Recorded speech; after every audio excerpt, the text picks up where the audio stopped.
remember walking down the halls of the county hospital there, middle of the morning, maybe it was like 2 or 3 a.m. It's been 6 days, and I've seen 6 gunshots to the head in 6 days.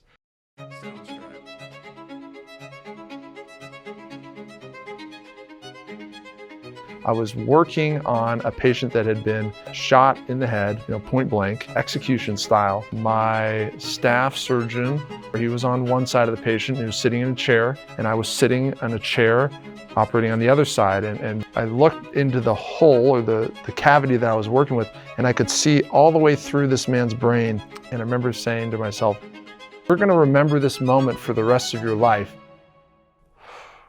Honestly, I was originally planning to be a reconstructive and plastic surgeon. That's what I thought I wanted to do.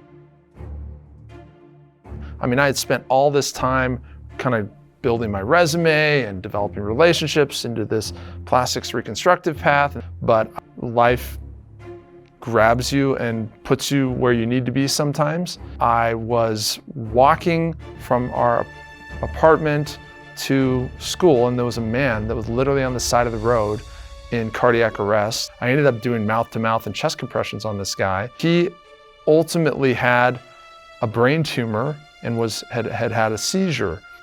I was directed into a new path because that's where I was supposed to be. I spent more time on the neurosurgery service, and ultimately kind of directed me along the path to decide, hey, I want to be a neurosurgeon.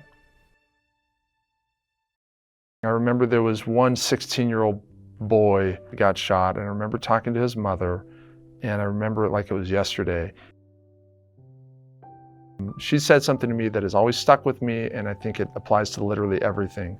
And she said, when I woke up this morning, I never imagined that I would be sitting here talking to you about my son dying. I mean, life can change in a heartbeat. Everything's fine, and then all of a sudden it's not. It's precious, it's fragile. I try to take that, what I learned from this woman.